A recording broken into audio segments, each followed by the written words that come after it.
Good morning, everyone. This is Dr. Val Arkoosh, Chair of the Montgomery County Board of Commissioners. I am pleased to call to order the March 18th, 2021 meeting of the Montgomery County Board of Commissioners. Note the presence of all three commissioners, and we will stand for the Pledge of Allegiance.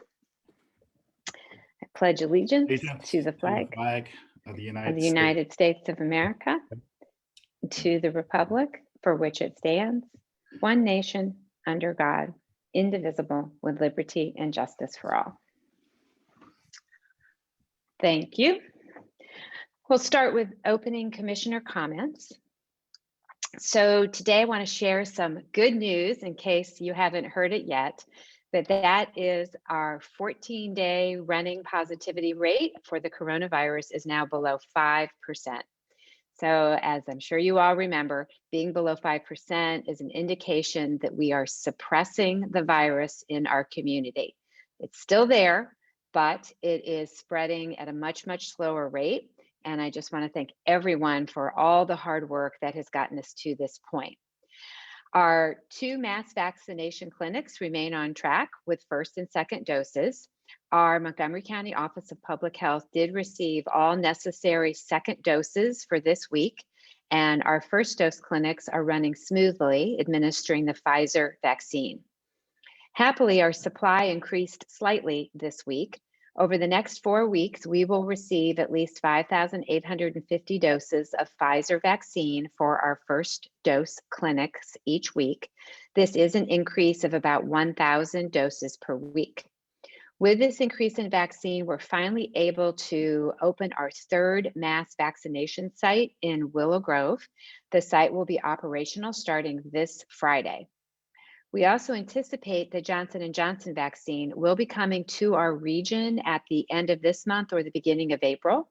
As soon as we have details on how that will be made available to the public, we will share that with you. Earlier this week, the governor lifted certain targeted restrictions on restaurants and other businesses, as well as increased gathering limits effective April the 4th. Montgomery County will comply with these new guidelines. However, we caution that mask wearing, social distancing, and business adherence to all safety orders are still imperative. The importance of this is underscored by the fact that we now have confirmation of 24 cases of the B.1.1.7 variant in Montgomery County. That is the variant more commonly known as the British variant of the coronavirus. It is considered 1.5 times more contagious than the original viral variant. And in some studies, it has been suggested that it is more likely to cause death. So I just want to continue to encourage people to please be careful. We're not quite out of the woods yet. For the latest guidance and updates, businesses are encouraged to visit the COVID-19 guidance page on our website. That website is www.montco.pa.org/COVID-19 guidance. That's montco.pa.org/COVID-19 guidance. On this page, you'll find updated orders and resources for businesses, schools, and other industries in the county. Next, I want to make sure everyone is aware of our new rent and utility relief program. Even though we are starting to see a light at the end of the tunnel, we know that many people across Montgomery County are still facing job loss and economic impacts due to the pandemic. This has put a great strain on renters and landlords as they try to make ends meet.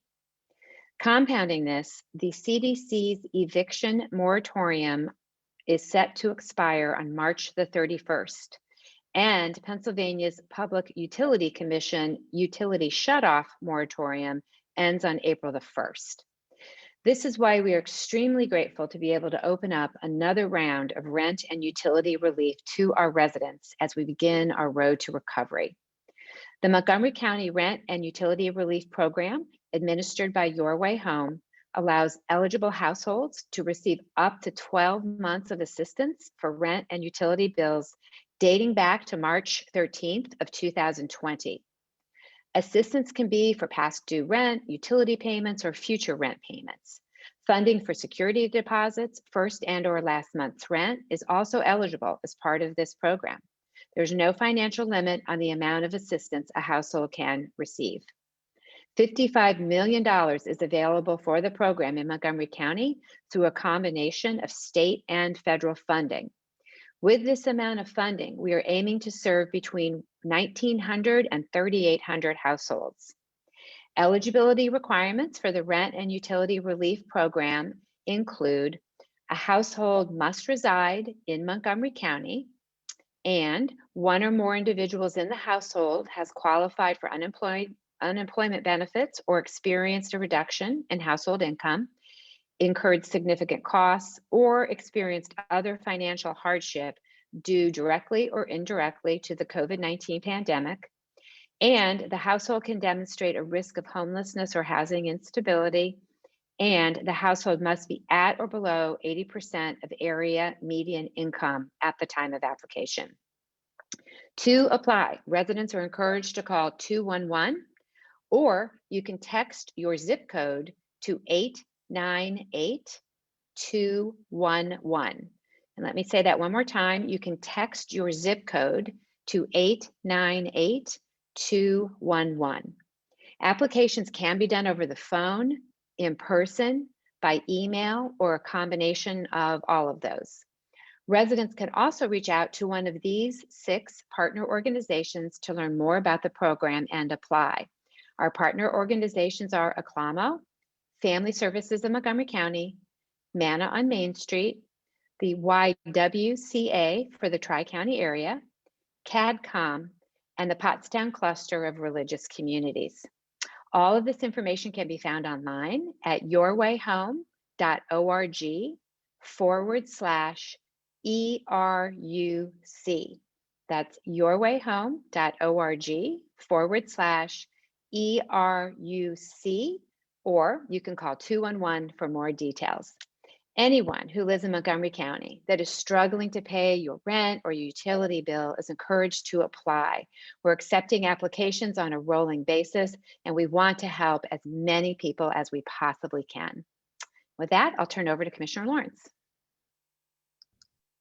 Thank you, Madam Chair. Before I make my announcement on a program, I do want to express my solidarity with our Asian American and Pacific Islander community in light of the horrendous shootings in Atlanta, but also the rise of hate crimes against Asian Americans across the nation. You know, just last week, Mayor Jenna of Royersford issued a letter with other elected officials in Montgomery County calling for tolerance. I support that absolutely. There's no place for it anywhere in America, but there's no place for it here in Montgomery County. On Saturday, I was grateful to be able to visit the Jason Center for a vaccination event that they were having for the Asian American Pacific Islander community, and met with several leaders of that group.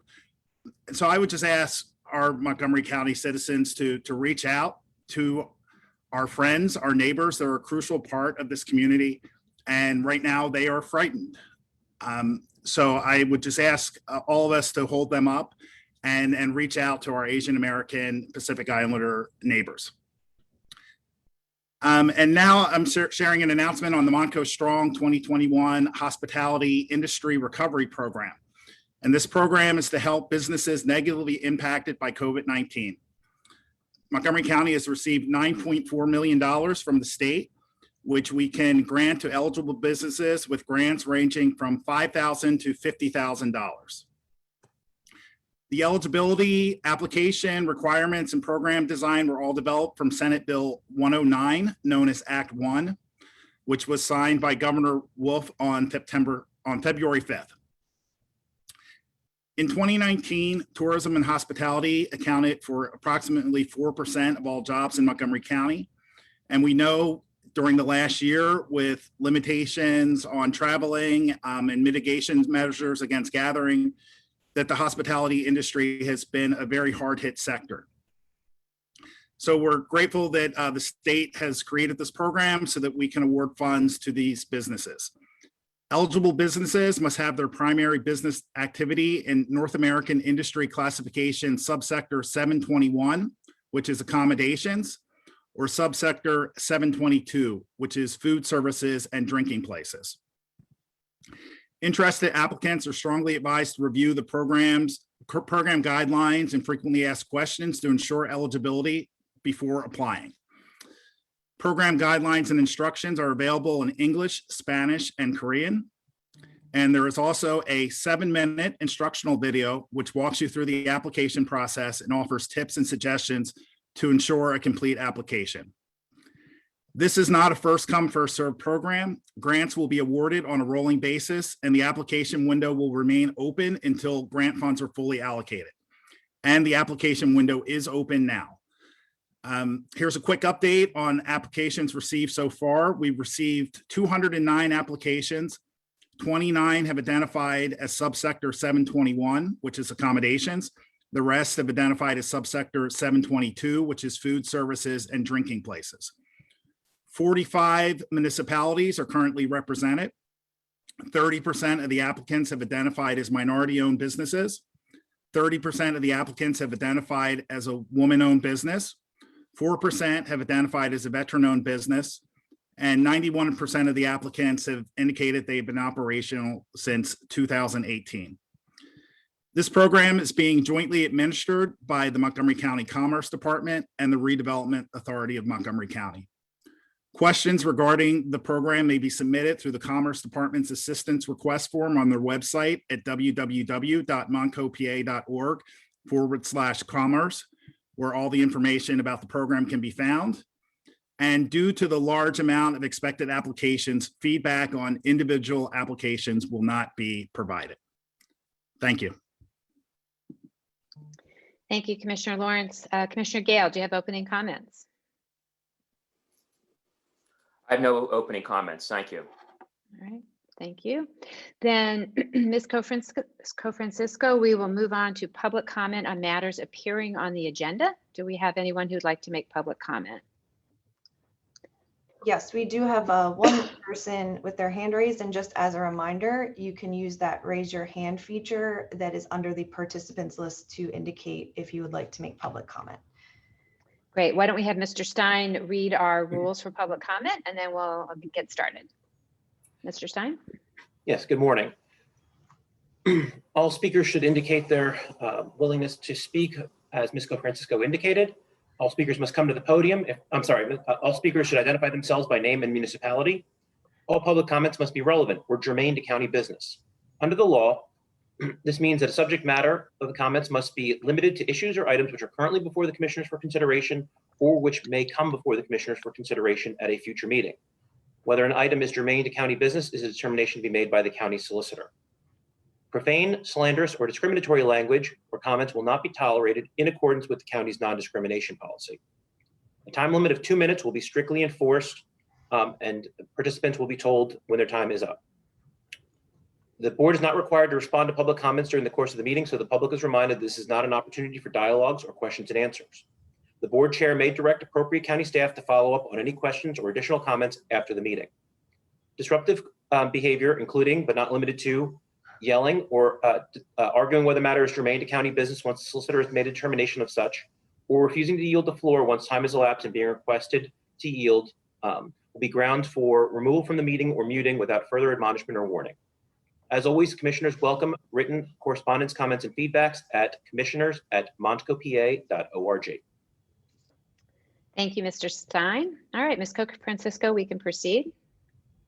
Okay, we just had one person lower their hand, so we, okay, actually, no, it's back up. Okay, Susie, you are now unmuted.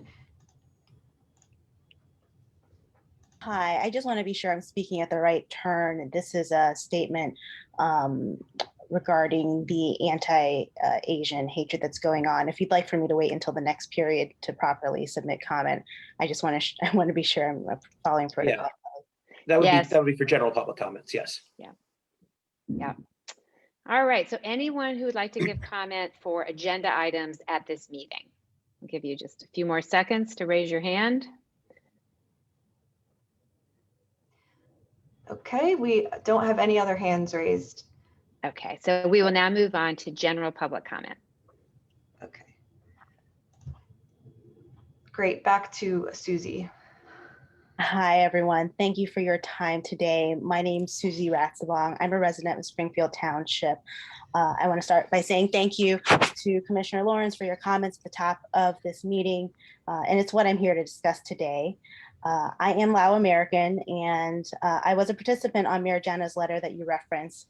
I'm speaking here on behalf of a group of community members who originally coalesced to address the general uptick in Asian American hate crimes that have increased across the country in the past year. No doubt the tragic events of Tuesday night in Georgia, in which a man targeted Asian-owned businesses and murdered 8 people, 6 of them Asian women, has escalated the urgency around this conversation. Proactive thought leadership, especially from our elected officials like yourselves on confronting racism, could help to prevent these hateful acts against your neighbors, friends, and family members.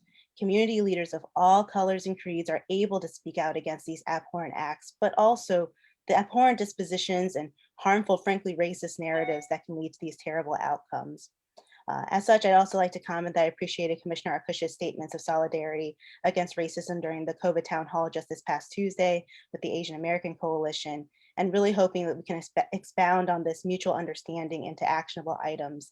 And we're asking elected officials across the county to support and provide resources toward efforts to ensure all municipalities in Montco have taken action, from making formal statements to enacting anti-discrimination ordinances, as only about a third, about 19 municipalities, including my own, here have to date. We urge the county to offer your expertise in public health to direct resources toward addressing the toxic rhetoric that plagues the minds of vulnerable people, and toward providing mental health services to the victims of such indoctrination. We have drafted and emailed a statement for your consideration to issue to denounce these hate-based crimes against Asian Americans, but also against all people, being mindful that it's really a scary time for people who look like me. This group of NAACP leaders, social activists, and constituents is coordinating a rally on April 17th to empower the community to act and offer opportunity for Ma'am, I'm leaders sorry, like but your you. time is up. I'm going to have to ask you to wrap up your comments. Absolutely. I just simply say this is common sense, a time to put the humanity of people before politics. And we hope that you'll address this. It's imperative the concerns and fears of any community of color are simply the concerns and problems of all communities, including your constituents. And we look forward to you working with us on this. Great, thank you very much. And feel free to send us any invitations to events or anything along that line that you'd like us to see. And absolutely, we share your concerns and stand solidly with you. Ms. Co-Francisco, any additional comments? Yes, we do have one other hand raised at this time. It is Morgan. You are now unmuted.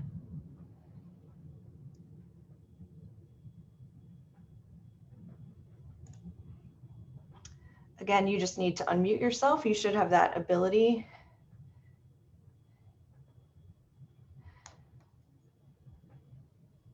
If you're talking, we still can't hear you. Again, it's for Morgan. We are unmuting you.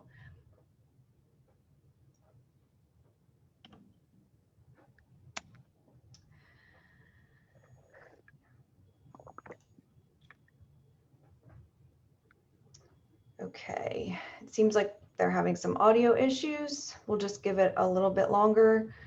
Again, if you just unmute yourself, clicking on the microphone button.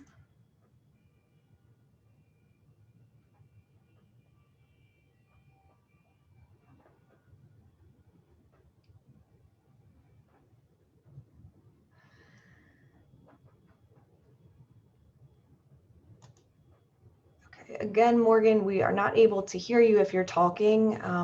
At this time, I don't know if you're able to fix your audio issues. We do accept written comment via email, which I have put that email in our chat. If you'd like to place a comment in the chat as well, we will definitely record that. It just doesn't seem like we're able to get your microphone on at this point.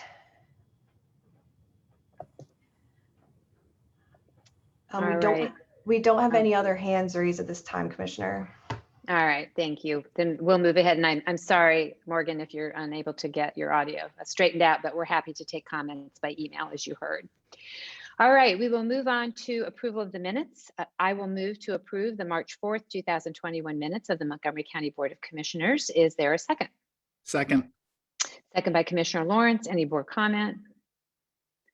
Hearing none, we'll move to a vote. Are there any negative votes?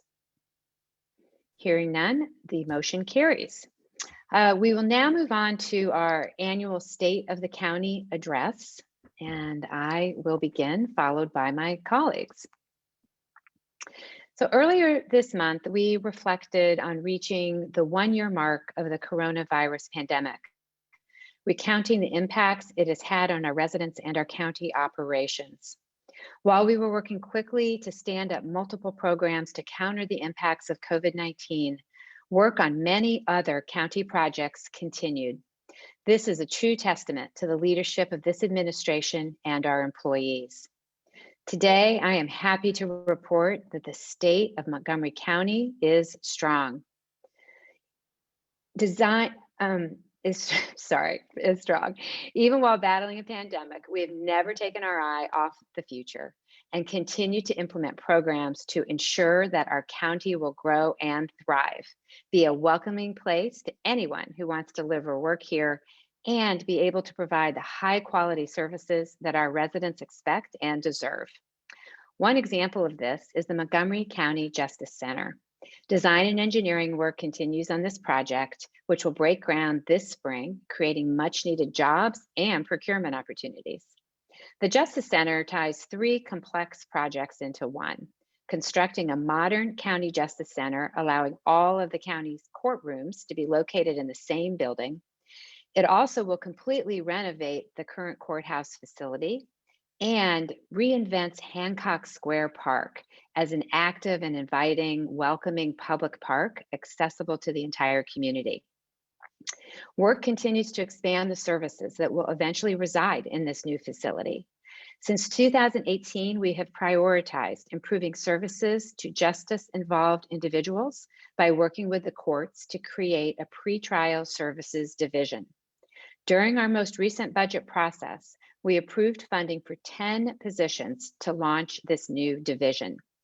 These positions were part of an extremely small group of new hires approved during a difficult budget year because we believe in the importance of this program. We also continue to strengthen the county's diversity, equity, and inclusion efforts. We are currently recruiting for a director to develop and implement proactive diversity, equity, and inclusion goals and strategies for Montgomery County. The director will be part of the county administration at the highest level, working to incorporate both internal and external dimensions of diversity, equity, and inclusion across the county in all areas, including workforce recruitment, education, and employee retention. Responsible fiscal management of the county's budget is an essential task and responsibility of this commission. This past year, we received confirmation of our AAA bond rating from Moody's Investor Services for the 3rd consecutive time. This top rating reflects our dynamic tax base and continued development underway despite the onset of the pandemic. The AAA rating also reflects the county's robust reserve levels and confidence that reserves will be maintained within a healthy range going forward. This year, we achieved a priority that has been 3 years in the making, raising the minimum wage for all county employees to $15 per hour. As part of our recently passed budget, we were able to ensure that all current and future employees can earn a family-sustaining wage while working for the county. By demonstrating that this is possible, we lead by example for other employers in the county and the region. In 2020, we also reached a historic milestone by preserving 10,000 acres of farmland across the county. Over 30 years, the Montgomery County Agricultural Land Preservation Program has worked to preserve and support productive family farms in the county. Additionally, this program protects important open spaces and scenic vistas. We continue to fund this program with county dollars to leverage additional state dollars for preservation of more farms every year. And last but not least, our Montco 2040 implementation grant program continues to support our municipalities through improvements to their physical infrastructure, In 2020, we awarded grants to 15 municipalities in the county, totaling over $2 million in funding for locally led projects. These funds support our local townships and boroughs in making improvements to trails, paths, sidewalk connections, and bike facilities. They support downtown and community destination support and fund adaptation and resiliency strategies. Our team is currently reviewing this year's round of grant applications, and we look forward to funding more infrastructure improvements. After a year of battling the pandemic here in Montgomery County, our efforts are shifting to the future to support a robust economic recovery. The American Rescue Plan passed by Congress will provide $161 million in much needed relief to the county to allow us to continue to mitigate COVID-19 and its negative economic impacts. This means continuing to provide assistance to households, small businesses, and nonprofits in need of recovery assistance. Additional funds will go directly to municipalities, schools, businesses, and parents and families. I want to thank Senator Bob Casey, Congresswoman Madeline Dean, and Congresswoman Mary Gay Scanlon for supporting this important legislation. Most importantly, I want to thank our county staff for their tireless work over the past year, and thank our residents for their sacrifices and their resilience. Together, we have made it through a really hard year. And even though the work continues, we are starting to see a light at the end of the tunnel. We will get through this together. And now I'll turn over to Commissioner Lawrence. Thank you, Val. I too would like to reflect on some of the milestones that we achieved this past year while working through a public health crisis. 2020 not only brought us a pandemic, but a historic general election.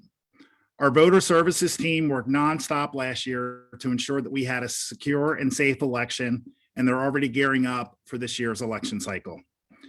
To make sure voting was safe during a pandemic, we established a network of secure drop boxes for mail-in ballots, tripled our voter services staff to handle ballot processing and resident inquiries, and invested more than $1.5 million in ballot processing equipment. We held a general election with record turnout and results that were certified with fidelity. So again, I want to thank all of our staff who made the 2020 election a success in voter services and across many county departments, and remind voters that if you would like to vote by mail or absentee for any reason, you will still have that option for this year, but you will need to re-register to do that. Taking care of our mental and physical health is always important, but it was particularly vital over the past year. Our parks, trails, and historic sites provide a welcome respite from everyday stresses. With over 6,000 acres of public open space and 60 miles of trails across our county, we are fortunate to have many options for outdoor recreation. In 2020, our parks and trails were visited by over 2.8 million visitors. Normally, these facilities see around 2 million people annually, but it's no surprise that our residents were hitting the trails even more in 2020. What makes this even more remarkable is that this increase in visitors from last year only represents 9 months of operations, since all of our parks, trails, and historic sites were closed for 3 months because of the pandemic. And this is why we've invested $14.5 million over 5 years to maintain and improve these important natural resources. We've also continued to invest in our aging infrastructure. This year, we have funding to support 20 active bridge and road repaving projects in design, 3 under construction, and 10 anticipated to begin construction. This includes Moyer Road Bridge, Davis Grove Road Bridge, and Swamp Pike Bridge over Swamp Creek. In 2020, we also completed the 3rd and final phase of the Lafayette Street Extension Project, a major transportation project aimed at improving highway access and mobility into downtown Norristown and Plymouth Township. This marks the conclusion of the county's 20-year effort to improve and extend Lafayette Street to an eventual new turnpike interchange, which will bring additional economic growth to Norristown. And finally, the Montgomery County Transportation Grant Program continues to fund transportation projects across the county. 6 projects received grants for the 2020 cycle to implement road construction and repair, traffic sign and signal installation, crosswalk markings, curb ramps, and pedestrian trails within the public right-of-way and street lighting projects. Here at the county, we remain resilient as we continue to fight the COVID-19 pandemic. We are committed to providing the programs and services our residents need and deserve now and into the future. Through the recently passed American Rescue Plan, we will be able to continue assistance to households, small businesses, and nonprofits as they work to recover. None of this work would happen without the more than 2,400 county employees who work hard each and every day, often without recognition, to serve the residents of Montgomery County. I also want to thank them for their dedication. And that concludes my remarks. Thank you, Commissioner Lawrence. Commissioner Gale? Thank you. Good morning, everyone. Thank you for joining us today. It may be easier for me to cherry pick facts and try to spin the state of the county into a positive light. However, for many residents of Montgomery County who have been suffering for over a year now, there is no denying that the county is in a sad state of affairs. Over the last year, many Montgomery County families unfortunately lost loved ones due to the mishandled response of the coronavirus outbreak. Most notably, the unnecessary deaths of vulnerable senior citizens in long-term care facilities who were deliberately exposed to COVID-19 when Secretary Levin and Governor Wolf ordered that nursing homes must admit residents actively infected with the virus. This deadly order was given despite warnings by the American Healthcare Association that such negligent action would put frail and elderly people at risk and would in the long run result in more people going to the hospital and more deaths. And that is exactly what happened. For those who lost family members, I pray for you and share your frustrations. It should not have been this way. It did not have to be this way. Instead of quarantining the infected residents of nursing homes, Governor Wolf quarantined the healthy residents of Pennsylvania with a draconian stay-at-home order and business shutdowns and school closings. These lockdowns and restrictions have caused great strain on many Montgomery County businesses and have even forced many small businesses to close their doors permanently. And as a result, many people have lost their jobs and livelihoods. Another population that has suffered unnecessarily this year is the county's youth. I received countless calls from parents outraged by the Montgomery County's Board of Health's unilateral decision to force county's public, private, and parochial schools to shut down in-person education. Since the beginning of the pandemic, I have stated openly and publicly that the cure for the coronavirus must not be worse than the disease itself. This is especially true concerning the mandatory closures of the schools by a group of unelected bureaucrats who appeared to be more interested in playing politics than looking out for the overall well-being of young people. According to the science, school-age children have been and continue to be one of the populations least affected by COVID-19. The purpose and value of a child's education goes far beyond the academic curriculum. In-person education offers students the integrated needs of supervised structure and a trusted environment in which to hone their social skills with peers. Everyday interactions with adults and fellow students are critical to the emotional and intellectual development of the next generation. In addition to these liberties, which have been under attack by big government, many Montgomery County citizens feel their Second Amendment rights are being infringed upon by the county sheriff's department. I am regularly contacted by constituents outraged by the excessively long delays in obtaining and renewing concealed carry permits. We must take action to expand the number of appointments and expedite the processing of these firearm permits. Furthermore, the 2020 elections in Montgomery County were botched.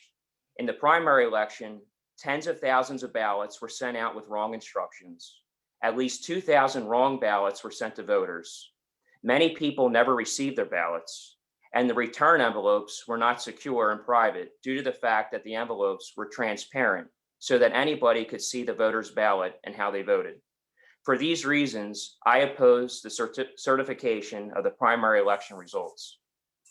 Then again, a few months later, I had to oppose the certification of the general election results, which will forever be cast in doubt and uncertainty due to the state's passing of Act 77. This act clearly violated Article 7, Section 14 of the Pennsylvania Constitution by creating 50 days of no excuse mail-in voting.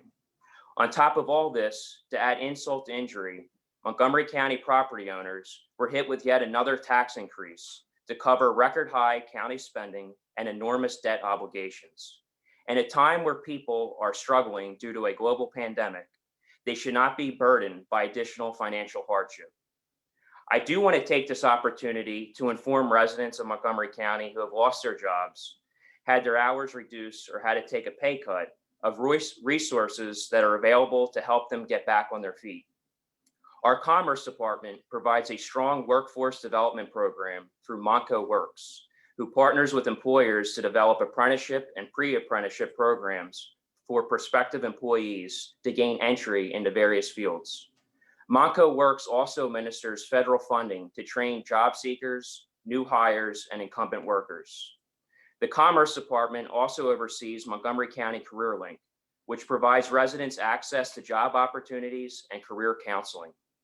The Montgomery County Community College works in tandem with these efforts. In addition to its degree programs, the college has certificate programs, career training, and professional development classes at its central campus in Bluebell and at its west campus in Pottstown. My colleagues mentioned some of the ways county government partners with our municipalities. One of the most important ways we do that is through services provided by our Department of Public Safety. Since this time last year, our County Emergency Communication Center has received just shy of 700,000 EMS, fire, and 911 calls. Additionally, this year, the Department of Public Safety, in coordination with hundreds of partner agencies and the support of the county commissioners, successfully completed a transition to a new state-of-the-art emergency radio communication system. This provides first responders more reliable communication during times of emergency or crisis when every second counts. In addition, our Department of Public Safety provides regular law enforcement trainings, and our Fire Academy and EMS Institute serve as educational resources for all the fire, rescue, and emergency medical service providers throughout Montgomery County. 39 volunteer firefighters from Montgomery County Fire Academy celebrated the completion of Pennsylvania entry-level firefighter training program. These men and women will protect their communities as firefighters in fire companies not only in Montgomery County, but also Berks, Chester, and Delaware counties. It is my hope at this time next year, when we address the state of the county, we can say the county has made improvements in public health, employment, education, Second Amendment rights, and election integrity. All these improvements should be achieved without another property tax hike. I'm committed to working toward ensuring Montgomery County sees better days ahead. Thank you. That concludes my remarks. We'll move on now to proclamations. We have 3 proclamations today. And first, Intellectual Disabilities Awareness Month is in the month of March. And I'd like to welcome Paul Stengel, Chief Executive Officer of the ARC Alliance. Mr. Stengel, are you with us?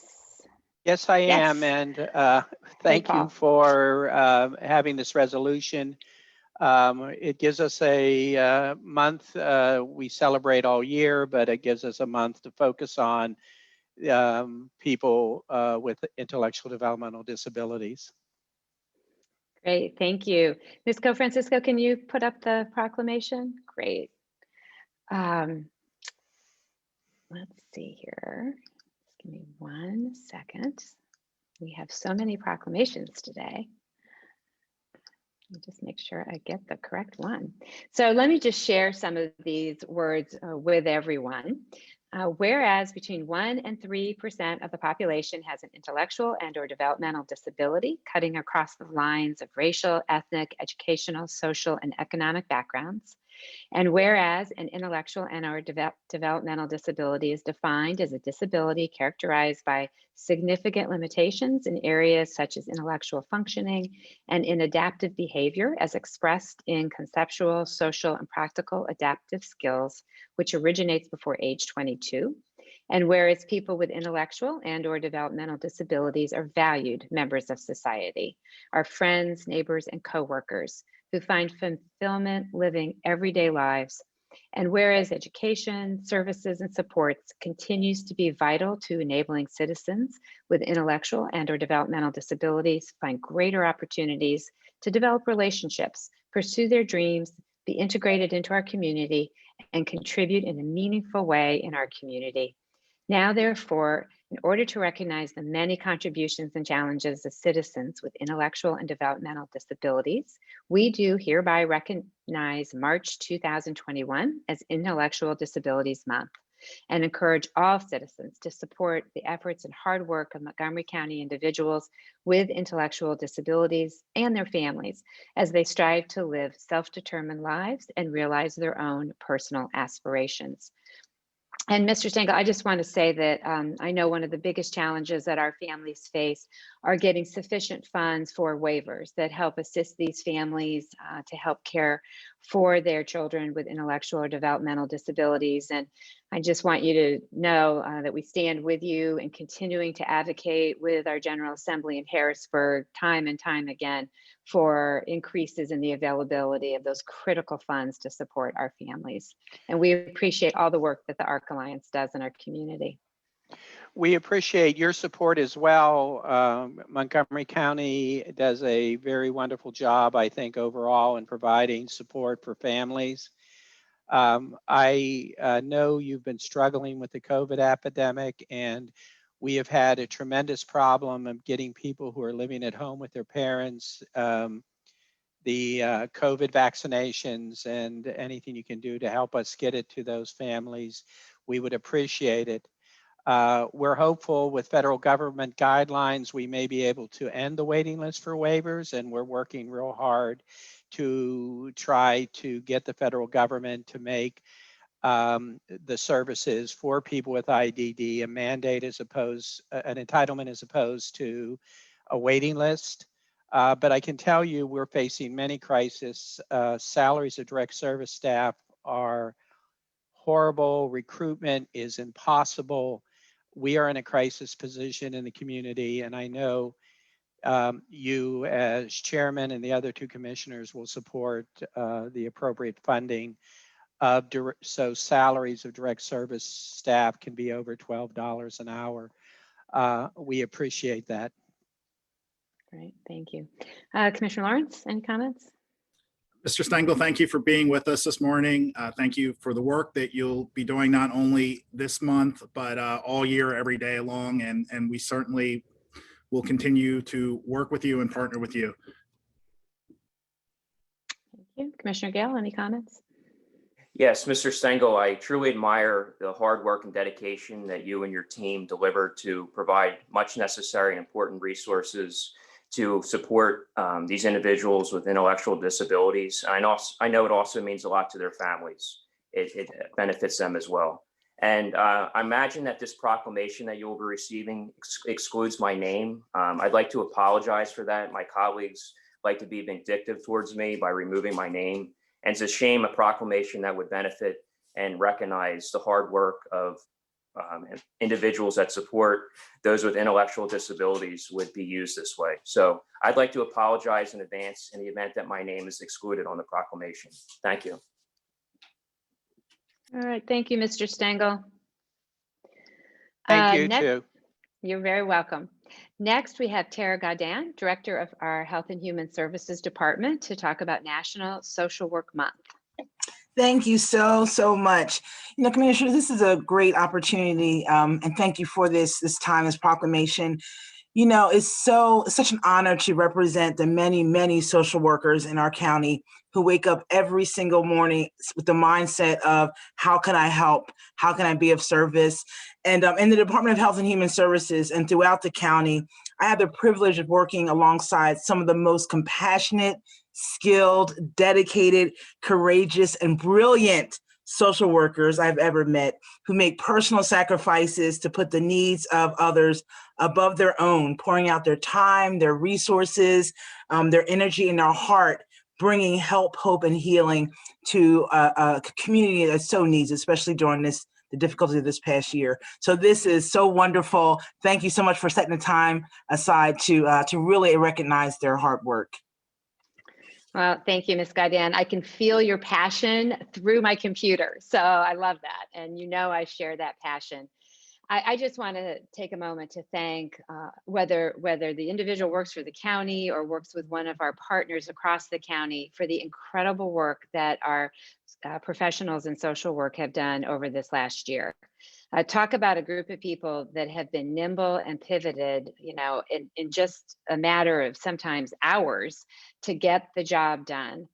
They have figured out how to help families that used to come in for services, physically come into buildings, physically come in to pick up Christmas gifts for their kids, whatever it is, they figured out how to get food and clothing and other supports delivered to families through drive-through operations, while still making sure that the family is getting what they need, not just some generic box that gets put into their car.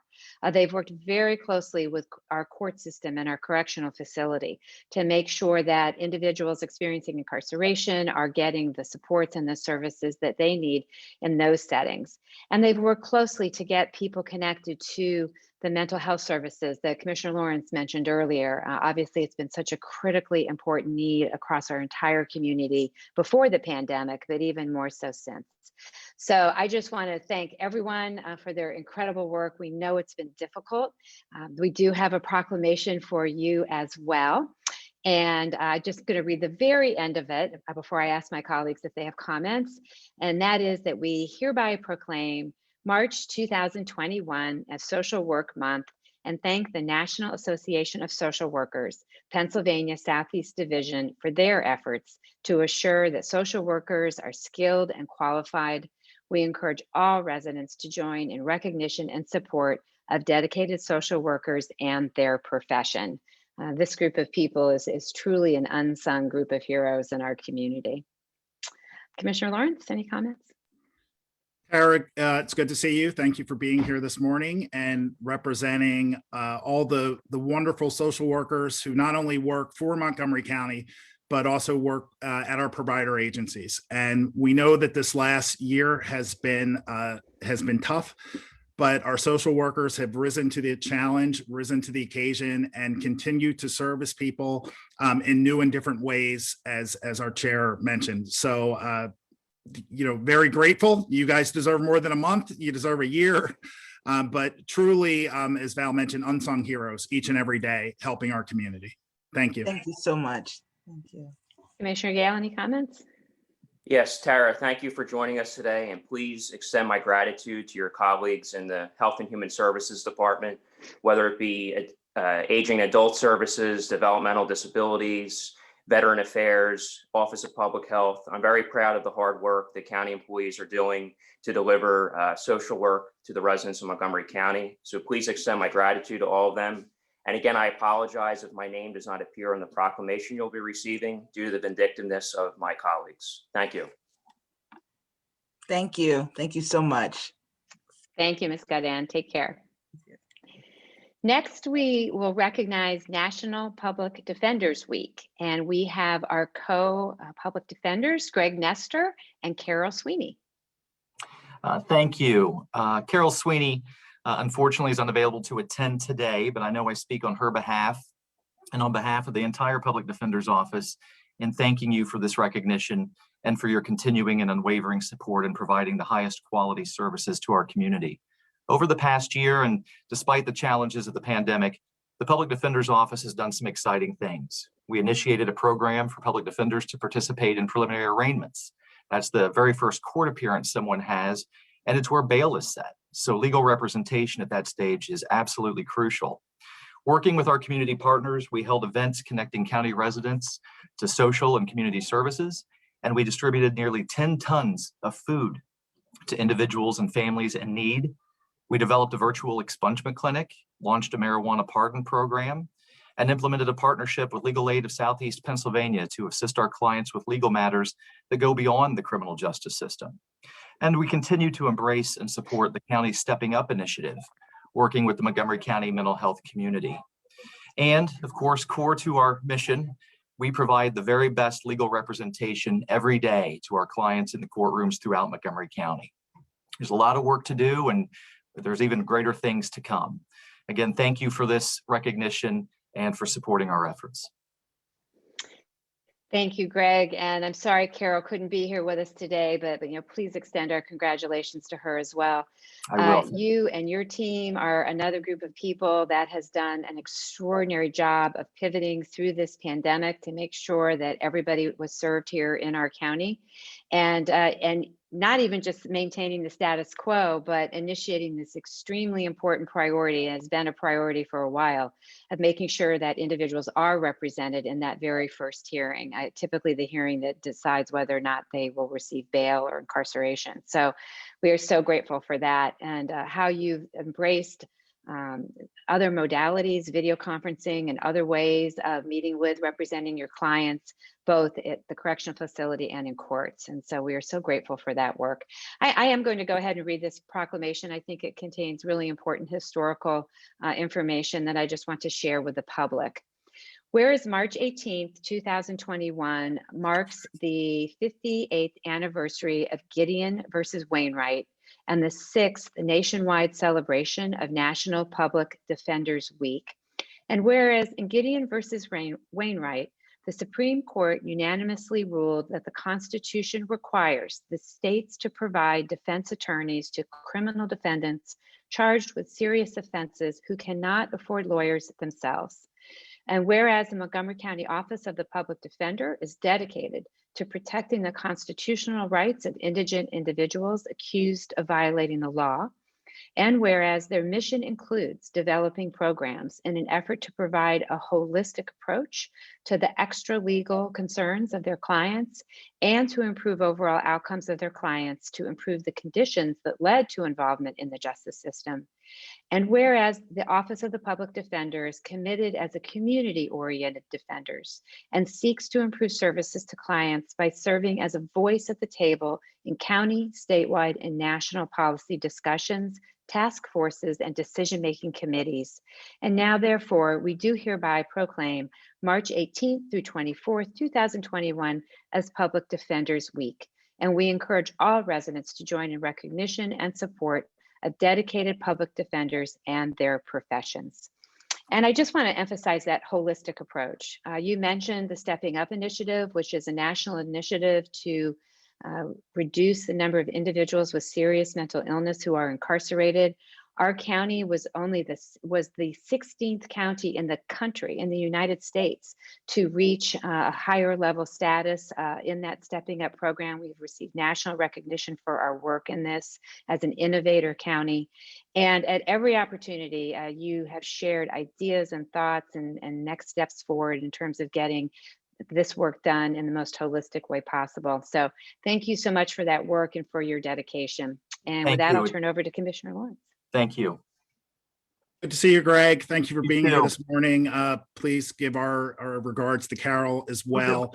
I just want to echo what Val said, and that holistic approach. I know that the two major events you all did last year, one in Norristown and then one in Pottstown, partnering with community organizations to bring food and other services to residents. So going above and beyond, not just the advocacy in the courtroom, but the advocacy in the community as well.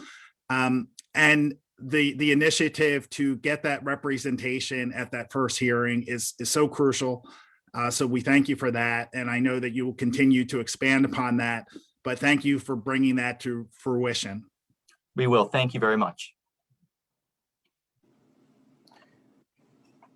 Mr. Nestor, thank you for joining us this morning. I'd like to thank you for your hard work, delivering much needed services. And I realize 2020 was a challenging year due to the shutdowns and a lot of the work had to be done virtual, but your team did a great job. So please share my gratitude with your staff in the Public Defender's Office. And again, I'd like to apologize if my name does not appear on the proclamation due to my colleagues' pettiness, but thank you for joining us. Thank you, Mr. Nestor. Thank you very much. Take care. Have a good day. You too. All right, we will move on to resolutions. Mr. Hartman, an authorization to consent to 125 West Borough Line Road Associates to assign its stormwater and utility rights to GSI King of Prussia. Yes, good morning. Good morning. Thank you. Thank you for having me this morning. Can you see my screen okay? Yes. Great, thank you. As you mentioned, today I'll be discussing two agreements between the county and a private property owner in Bridgeport, and the county's consent to assign the rights provided by these agreements to a successor owner of the subject parcel. So for orientation purposes, the parcel that we're talking about is located right here alongside Route 202. Norristown is to the north, Schuylkill River, Bridgeport proper, and King of Prussia to the south. In 2011, the county acquired from East Penn Railroad LLC an approximately 2-mile-long segment of the Bridgeport Industrial Tract corridor located in Bridgeport Borough and Upper Merion Township. And that Bridgeport Industrial Tract runs roughly from the location of Susie Joe Donuts in Bridgeport near 4th and Depot Streets. And it runs west and then it turns south toward King of Prussia, where it terminates in the area where the Pennsylvania Turnpike meets Henderson Road. As you know, the county is utilizing this corridor in part for the current construction of the Chester Valley Trail extension, which, again, looking at the map, commences here where it will tie into the Schuylkill River Trail in Norristown, runs south over the river, jump into the former railroad corridor, and runs south all the way down to where it will connect into the existing terminus of the Chester Valley Trail in King of Prussia. A 5-acre parcel located at 125 Borough Line Road in Bridgeport sits immediately adjacent to the above described portion of the current Chester Valley or former East Penn Railroad corridor. So that 5-acre parcel is located here in the yellow polygon, and this blue stretch of land is where the Chester Valley Trail is going to be constructed. Prior to the county's 2011 purchase of the railroad corridor from East Penn Railroad, Miller Brothers Contracting, the owner of the 125 Borough Line Road parcel, entered into separate stormwater crossing and utility crossing agreements with East Penn Railroad in 1999. These agreements gave Miller Brothers certain rights to place utility lines, such as sewer, water, and similar services, and stormwater management facilities across the then East Penn Railroad property. And that crossing area that went over the East Penn Railroad property, now the county's property for the trail, is located right here. And that crossing area is shown in the yellow polygon. This is the exhibit from the agreement that was originally drafted to provide those crossing rights. So this area in black represents where it can cross the former East Penn Railroad corridor, which runs along here. So that black shape is represented right here on this graphic.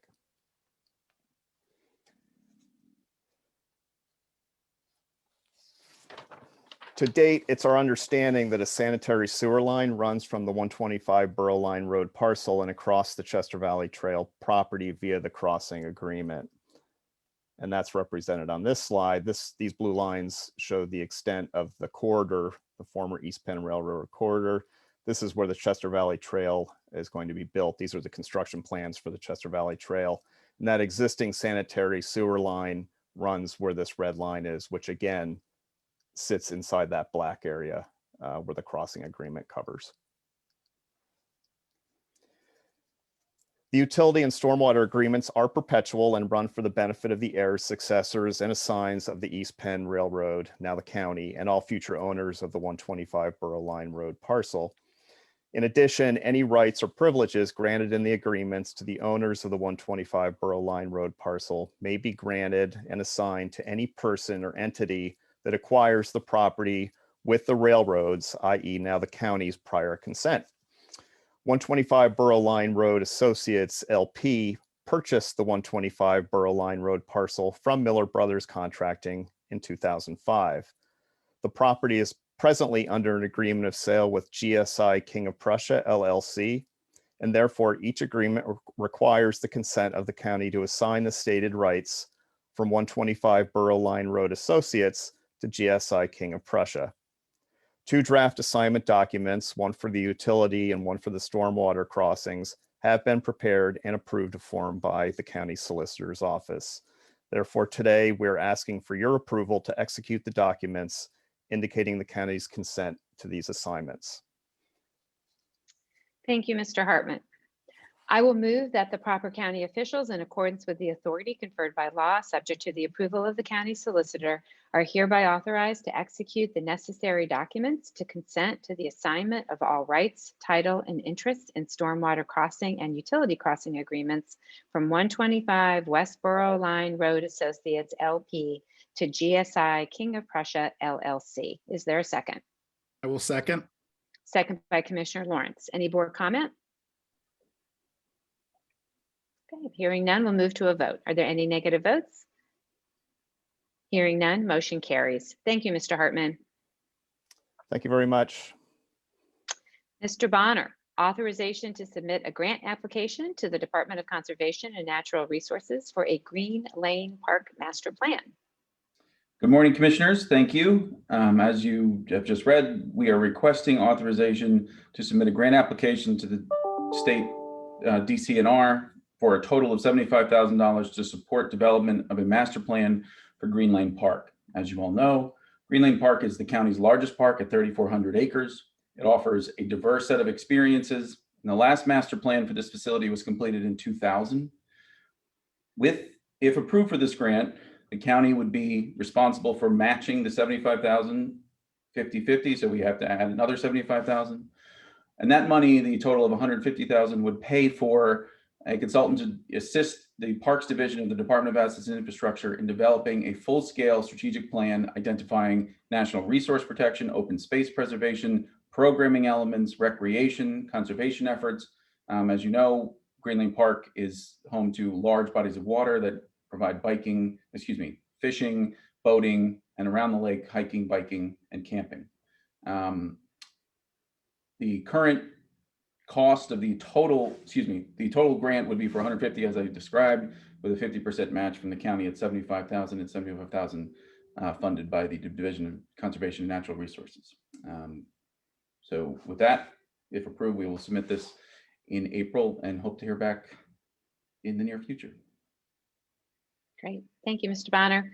I will move that the proper county officials, in accordance with the authority conferred by law, subject to the approval of the county solicitor, hereby authorize Montgomery County to request a Department of Conservation and Natural Resources grant for $75,000 to complete the master plan for Green Lane Park.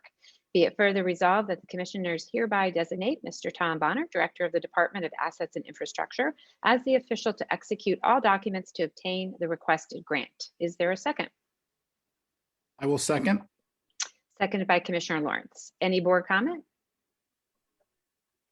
I'll just thank you, Mr. Bonner, for finding this opportunity for us. Obviously, we all love Green Lane Park. It is such an important asset to our county community, one that has been highly used over the last year.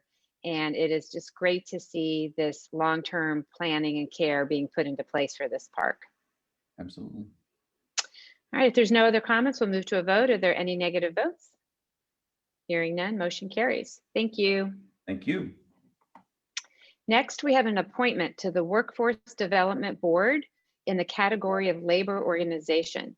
I will move that Mr. Kevin Boyle be appointed as a Labor Organization member to the Montgomery County Workforce Development Board for a term that begins immediately and expires on March 18th, 2025, and to serve at the pleasure of the County Commissioners and in accordance with the current duly adopted bylaws. Is there a second? I will second. Second by Commissioner Lawrence. Any board comment? I have comments. I'd like to request a roll call vote on this appointment. I'll be voting no. It's my understanding that this proposed appointee is heavily involved in partisan politics. And I have said many, many times over the years that I'm opposed to appointing people involved in partisan politics on our advisory boards and committees. So I would request a roll call vote. All right, then we will move to a vote. Ms. Washington? Chair Arkoosh, Aye. Vice Chair Lawrence, Aye. Commissioner Gale, Opposed. Motion carries. Ms. O'Malley, advertisements of a bid and RFI and RFPs. Yes, number one, we have a bid on behalf of Public Safety for aerial equipment. The successful bidder will provide unmanned aerial vehicles for enhanced situational awareness at large-scale incidents and pre-planned events. The contract will be awarded to the lowest responsible bidder. 2, an RFI on behalf of the Planning Commission for hydroelectric power at the Norristown Dam. Responders will provide information from private hydroelectric generation developers and consultants to assist the county in making informed decisions regarding the Federal Energy Regulatory Commission permitting process and the possible development of a hydroelectric generation facility on the county-owned Norristown Dam located on the Schuylkill River in Norristown and Bridgeport. 3, RFP on behalf of assets and infrastructure for construction inspection services. The successful responder will provide full-time on-site construction oversight and inspection during the replacement of County Bridge number 166 located on Swamp Pike over Swamp Creek in New Hanover Township. Contract will be awarded to the highest rated responder. 4, RFP on behalf of assets and infrastructure for construction inspection services. The successful responder will provide full-time on-site construction oversight and inspection during the replacement of County Bridge number 162 located on Stump Road over Little Neshaminy Creek in Montgomery Township. Contract will be awarded to the highest rated responder. 5, RFP on behalf of Health and Human Services for home delivered meals. The successful responders will provide home delivered meals for older adults to remain safely in their homes and live independently in the community for as long as possible. Contracts will be awarded to the highest rated providers. All bids, RFIs, and RFPs are available on the county's purchasing website at www.montcopa.org/purchasing. Thank you, Ms. O'Malley. I will move to approve the preceding requests for the advertisement of a bid, an RFI, and RFPs as described by the Deputy Chief Operating Officer, Ms. Barbara O'Malley, and to authorize the proper county officials to execute the same subject to the approval of the county solicitor. Is there a second? I will second. Second by Commissioner Lawrence. Any board comment? Hearing none, we'll move to a vote. Are there any negative votes? Hearing none, motion carries. Next, we'll have awards of contract. Ms. O'Malley? Number 1, contract award, District Attorney, Audiovisual Upgrade, Excel Communications Worldwide Incorporated of Harleysville, PA, $35,729.25. Contract provides for an update to the existing conference room in the county's Detective Bureau office. Update will accommodate remote activities for the District Attorney's office. Services are available through a PA CoStars contract. 2, contract award, District Attorney, Vehicles, multiple suppliers, $154,485.43. Contract provides 5 2021 vehicles for use by the Detective Bureau. Vehicles are available through a PA CoStars contract. Suppliers, Apple, Chrysler, Dodge, Jeep, Ram of Hanover, PA, Apple, Chevrolet of York, PA, Whitmore Ford Incorporated of Mountjoy, PA. 3, contract award, Public Safety Equipment, Cumberland Marine Repair LLC of York, PA, $29,378.48. Contract provides for 2 inflatable rescue boats with motors and accessories. Equipment is available through a PA CoStars contract. 4, contract award, Sheriff, Support Services, Axon Enterprise Incorporated of Scottsdale, Arizona, $45,000. Contract provides support and service for 30 body cams with evidence storage software for a period of 1 year. Services are available through a Sourcewell cooperative contract. 5, contract award, Voter Services, Pollbook Printing, NPC Incorporated of Claysburg, Pennsylvania, $33,640. Contract provides for the furnishing and delivering of voter registration poll books for approximately 426 voting precincts within Montgomery County for both the primary and general elections of 2021. RFP 2108 was viewed by 41 providers with 3 responses received. Contract is awarded to the highest rated provider. Contract is for a period of 1 year with 4 optional annual renewal terms. 6, contract award, Voter Services, Supplies, A. Rifkin Company of Wilkes-Barre, PA, $61,346.70. Contract provides stackable zippered supply bags for polling location election supplies. Bags are available through a PA CoStars contract. 7, 1 contract, 7 contract renewals, and 2 amendments for Health and Human Services. Providers and services are listed at the end of the agenda. Thank you. I will move to approve the preceding awards of contract as described by the Deputy Chief Operating Officer, Ms. Barbara O'Malley, and to authorize the proper county officials to execute the same, subject to the approval of the county solicitor. Is there a second? I will second. Second by Commissioner Lawrence. Any board comment? Hearing none, we'll move to a vote. Are there any negative votes? Hearing none, motion carries. Next, awards of contract for the Justice Center. 1, contract award, Assets and Infrastructure Insurance, Alliant Insurance Services, Inc. of New York, New York, $6,145,665. Contract provides payment of premiums for insurance policies comprising the owner-controlled insurance program wrap-up insurance for Justice Center project contractors over the 5-year life of the project. Combined with the administrative cost, this wrap-up insurance is anticipated to save the county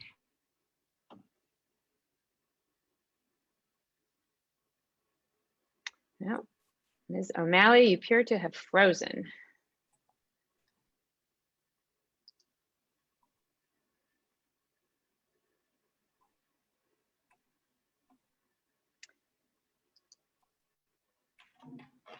Give her another second here.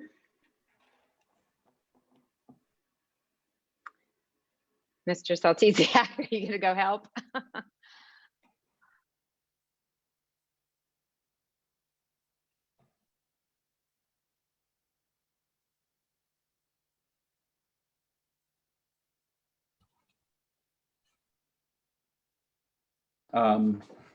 So go ahead. Did you hear the whole thing? My All apologies. right. Welcome back. Yes, my apologies. And did you hear the entire contract award for Justice Center? No, I think we heard part, like we were about halfway through. Okay, I'll do the whole thing again. Yeah, I think that's For the probably Justice best. Center, number one, Yeah. a contract award for assets and infrastructure insurance, Alliant Insurance Services Incorporated of New York, New York, $6,145,665. Contract provides payment of premiums for insurance policies comprising the owner-controlled insurance program wrap-up insurance for Justice Center project contractors over the 5-year life of the project. Combined with the administrative cost, this wrap-up insurance is anticipated to save the county at least $6 million when compared to the cost of contractor-provided insurance. All right, thank you. I will move to approve the preceding award of contract as described by the Deputy Chief Operating Officer, Ms. Barbara O'Malley, and to authorize the proper county officials to execute the same, subject to the approval of the county solicitor. Is there a second? I will second. Second by Commissioner Lawrence, and as always with Justice Center contracts, we will have a roll call vote. Are there any other board comments? All right, Ms. Washington? Chair Arkoosh, Aye. Vice Chair Lawrence, Aye. Commissioner Gale. Opposed. Motion carries. All right, next we have emergency procurement for COVID-19. Ms. O'Malley? Contracts provide for the various goods and services required for response to the COVID-19 pandemic. 1. Response Services, Health and Human Services, GoGo Grandparent of San Francisco, California. Contract provides for the Vaccination Appointment and Transportation Assistance Program. This program will address the need for providing transportation to and from county-run COVID-19 vaccination clinics for registered consumers with appointments age 65 and older, along with adults that have certain qualifying medical conditions. Rides are 27 cents per minute with a management fee of $10 a month per person. Startup cost is $1,000. Response Supplies, Health and Human Services, Total Rental of Phoenixville, PA. Contract provides for the rental of chairs, pipe and draping for the Willow Grove vaccination site. Pipe and draping are provided at a rate of $45 per unit. Chairs with setup breakdown services are provided at a rate of $5.20 per unit. 3. Response Supplies, Health and Human Services, Safeware Incorporated of Lanham, Maryland, $1,389,600. Contract provides syringes and lock caps for vaccine injections. Supplies are available through an Omnia cooperative contract. 4. Response Supplies, Health and Human Services, Safeware Incorporated of Lanham, Maryland, $68,800. Contract provides disposable gloves for use by the Office of Public Health. Supplies are available through an Omnia cooperative contract. Response Supplies, Health and Human Services, Uline Incorporated of Pleasant Prairie, Wisconsin, $25,229.87. Contract provides for logistics supplies required to set up the Willow Grove vaccination site. Supplies include electrical cording, crowd control signage, crowd control posts, and chairs for staff and shelving. 6. Response Services, ESI Solutions Incorporated of Philadelphia, Pennsylvania, $40,000. Contract provides for emergency management consultation to provide assistance in utilizing available federal funding to optimize the county's recovery from the COVID-19 pandemic. The study will review and assess the impact of county recovery investments to date to understand what remains available for investment of existing funds and to look at potential future opportunities forthcoming from federal, state, and county investments. 7. Response Services, the Center for Opinion Research at Franklin and Marshall Colleges of Lancaster, PA, $20,000. Contract provides for emergency management consultation to complete a business survey of county businesses receiving a CARES Act Montco Strong grant. The study is expected to identify and evaluate the short and long-term effects of CARES Act funding on both local businesses and the local economy. 8, Response Services Amendment, Voter Services, Staffing Services, Randstad North America Incorporated of Philadelphia, PA, $10,000. Original contract provided for temporary staffing services required to answer the high volume of telephone calls related to the 2020 election. Amendment provides for temporary staffing services related to the 2021 primary election. 9, Response Services Amendment, Health and Human Services, Temporary Workers, People Share LLC of Collegeville, PA. Contract provides for temporary staffing services for the vaccination clinics. Amendment provides for additional county staffing needs with a capped markup. 10, Response Services Amendment, Whit O'Brien's LLC of Washington, D.C., not to exceed $1,300,000. Contract provides emergency management consultation and advisory services for federal cost recovery reimbursement relating to the COVID-19 emergency. Amendment provides an additional 5 call center agents for a total of 15 agents. Thank you. I will move to approve the preceding awards of contract as described by the Deputy Chief Operating Officer, Ms. Barbara O'Malley, and to authorize the proper county officials to execute the same, subject to the approval of the county solicitor. Is there a second? Second. Thank you. Seconded by Commissioner Lawrence. Ms. O'Malley, just one clarification on the very first item, the GoGo grandparent transport service. Yes. You mentioned the cost of the ride and Yes. the monthly fee. I just want to make sure the public understands that is for the county. There is no cost to the public to use this service. Is that correct? That is correct. Okay, great. So this is just another free service that we are providing to our community members who have transportation challenges to get to one of our mass vaccination sites. I just wanted to make sure that that was clear. All right, any other any other board comment? All right, hearing none, we'll move to a vote. Are there any negative votes? Hearing none, motion carries. Next, we have awards of contract for the Southeastern Pennsylvania Regional Task Force. Yes, number 1, contract award equipment, Plate Logic LLC of Downingtown, PA, $173,100. Contract provides for stationary license plate readers in the following Montgomery County municipalities: Horsham, Limerick, Lower Merion, Pottstown, Upper Dublin, Upper Merion, Upper Moreland, Upper Providence, and Whitpain. Equipment is available through a PA CoStarz contract. 2, contract award equipment, Lawman Supply Company of Poughkeepsie, New York, $26,100. Contract provides ballistic personal protective equipment for special operations team members in Montgomery County. Equipment is available through a PA CoStarz contract. 3, contract amendment consultant, Tetra Tech Incorporated of Pasadena, California, no cost time extension. Contract provides for a consultant to plan, develop, and execute an emergency response working group tabletop exercise for the regional counties. Exercise is for coordination and communication between the National Incident Management System and Fire, EMS, Urban Search and Rescue, Public Information Office, and HAZMAT teams. Amendment provides for a no-cost time extension through August 1, 2022, in order to resume the planning activities and conduct the full-scale exercise delayed due to the onset of COVID-19. Thank you, Ms. O'Malley. I will move to approve the preceding awards of contract on behalf of the Southeast Pennsylvania Regional Task Force as described by the Deputy Chief Operating Officer, Ms. Barbara O'Malley, and to authorize the proper county officials to execute the same, subject to the approval of the county solicitor. Is there a second? Well, second. Second by Commissioner Lawrence. Any board comment? Hearing none, we'll move to a vote. Are there any negative votes? Hearing none, motion carries. Are there any closing commissioner comments? All right, then I will announce 2 upcoming meeting dates. First, our first election board meeting, I think, of 2021, which is immediately following this meeting today. And next, April 1st, 2021 will be the next meeting of the Montgomery County Board of Commissioners. There will also be an election board meeting that day. And again, that is April 1st, 2021. And I will move to adjourn the March 18th, 2021 meeting of the Montgomery County Board of Commissioners. Is there a second? Second. Second by Commissioner Lawrence. Any board comment? Hearing none, we'll move to a vote. Any negative votes? Meeting is adjourned and we will move into salary board. I see Controller Sanchez and Ms. Pardue. Good morning to you both. Good morning.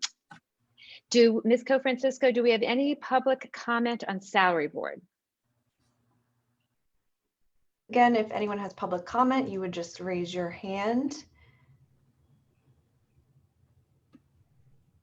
Okay, we do have one person with their hand raised.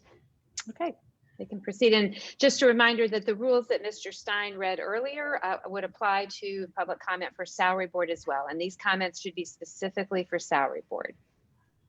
Go ahead. Okay, actually, it looks like that person has lowered their hand. So we don't have anybody. Oh, wait, Laura, I will unmute you now. Just 1 second here. Laura Lehman, you can speak. Can you hear me? Yes. Okay. All right. So I actually have. Ms. Lehman, can you hold for 1 second? Ms. Co-Francisco, I just want to make sure the timer gets started so that Ms. Lehman has her appropriate amount of time. Any part of those 2 minutes go, would you? No, I mean, really, I am stunned. 2 minutes. Ms. Lehman, can you hold on 1 second? When I get the timer going. Oh, sure, I can hold on. Thank you. Got your timer started?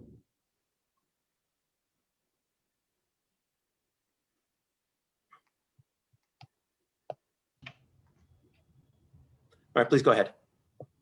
Oh my gosh. Okay. So I tried to register. I sent you a snippet. It would not let me in. It decided that my email was not the same. I sent you a snippet to show you that it was exactly the same, and it wouldn't let me in. So my comments are for the board meeting, and I would appreciate you letting me make them. Ms. Lehman? I'm down. Ms. Lehman, this is a separate meeting. Ms. Lehman, this is a separate meeting, so the comments would not be appropriate for this meeting, but you can submit those in writing if you'd like. Yeah, but I'd like the public to hear them. These are things that the public needs to hear. I understand, but Ms. Lehman, this is a separate meeting. This is not the commissioners meeting. This is the salary board meeting.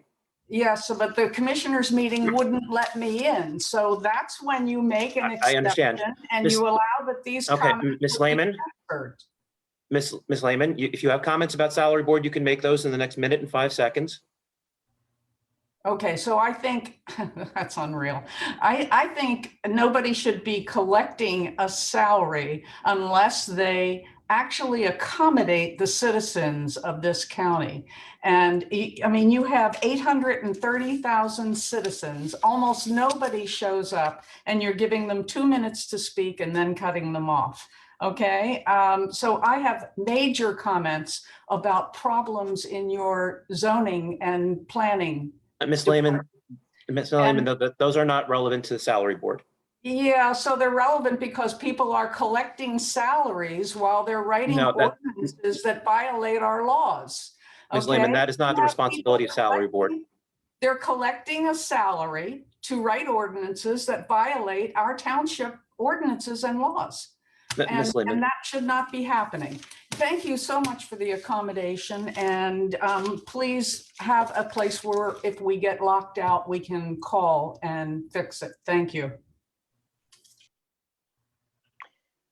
All right, Ms. Co-Francisco, any other public comment for salary board? We do not have anybody else with their hand raised at this time. Okay, Ms. Pardue. Thank you. Good morning, members of Salary Board. You should have in front of you the final copy of the Salary Board list. It is a 3-page document dated Wednesday, March 17th, 2021 at 3:12 p.m. Of note, we have 3 retirees: Rosemarie Durante from courts after 20 years, Robert Freeman from mental health after 40 years, and Mary Thomas from the Register of Wills after 15 years. All positions have been reviewed and accounted for and are presented for salary board consideration. Thank you. Is there a motion to approve the March 18th, 2020 salary board presentation as given by Director of Human Resources, Ms. Donna Pardue, and to authorize the proper county officials to execute the same? So moved. Moved by Controller Sanchez. Is there a second? I will second. Second by Commissioner Lawrence. Any board comment? All right, hearing none, we'll move to a vote. Are there any negative votes? Hearing none, motion carries. Ms. Pardue, do we have any comment on any of our retirees today? Yes, we do. Ms. Verib is here to comment on her retiree. All right. Good morning. Good morning, commissioners and others participating. Thank you for the opportunity to recognize Rob Freeman. As you mentioned, Rob's been part of the county family for over 40 years in the Office of Mental Health. With that bit of information, reflect on how we've been doing business for the past 40 years. 40 years ago, in the arena of accounting, the tools of the trade were ledgers, pencils, one red, one black, and an eraser. Over the past 4 decades, business has drastically changed. Rob has been instrumental throughout those changes, learning and developing as technology has grown. Rob's tools became a computer, focusing on the use of Excel to mirror his ledger book. And then I take you to just over a year ago. Rob, like all of us, would perform his responsibilities at the bricks and mortar of the Health and Human Service building. Just imagine, you're on the downhill ride to retirement, and in an instant, change again. Rob has had to retreat to home to work. Adaptation has become a key to Rob's success and his tenure at the county. Rob continues to be instrumental in his success of the Fiscal Office for Mental Health at the County of Montgomery. As Commissioner Lawrence mentioned in his State of the County, mental health has been hit hard throughout the pandemic.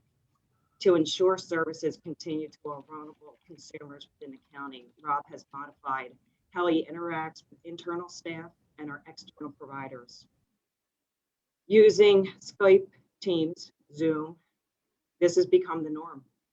As a result, he has not missed a beat to allow our mental health partners to fulfill the needs of our consumers. I've often referred to my team as Team Chameleon with all the changes. Rob's retirement will leave a void that will be difficult to fill. I am grateful for the dedication and commitment Rob has provided over the past 40 years. I truly hope Rob can champion our Team Chameleon motto as he begins to enjoy his retirement. Thank you for your time today and the opportunity to recognize Rob Freeman. Well, thank you so much. And what wonderful and kind words. And we all wish Rob only the best. 40 years is an extraordinary commitment to public service and to our county. And I know we are all the better for it. So we certainly wish him the best. Any other members of the salary board that wish to comment? Mrs. Verb, thanks for being here this morning to speak on behalf of Rob. 40 years is a really long time. I think he should get extra time for the last year, but I know you won't. I know you won't allow that. But please wish him the best in retirement. And thanks for being here. Will do. Thank you. All right. That would be it, Ms. Pardue, correct? That is correct. Okay, then with that, I will ask if there is a motion to adjourn the March 18th, 2021 meeting of the Montgomery County Salary Board. So moved. Moved by Controller Sanchez. Is there a second? Second.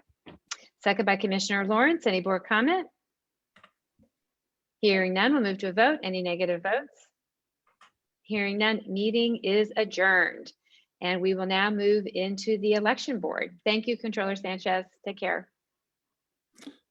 All right, I will call to order the March 18th, 2021 meeting of the Montgomery County Election Board and note the presence of all 3 members. The first agenda item is the approval of the minutes. I'll make a motion to approve the November 23rd, 2020 minutes of the Montgomery County Board of Elections. Is there a second? I'll second. Second by Commissioner Arkoosh. Any board comment? All right, hearing none, we'll move to a vote. Are there any negative votes? All right, minutes are passed.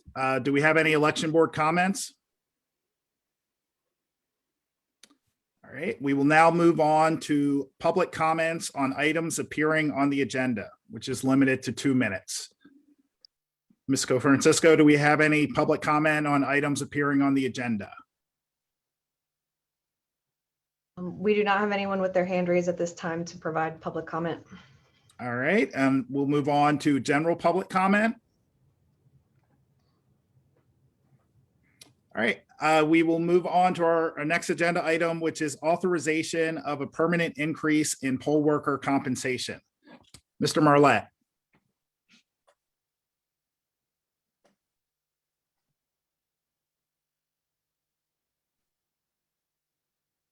Mr. Marlette, you're up. Yes, I'm here. Sorry. Can you hear me okay? Yes. All right. Good morning. I'm here with 3 resolutions for your approval this morning. The first one is an authorization of a permanent increase in poll worker compensation.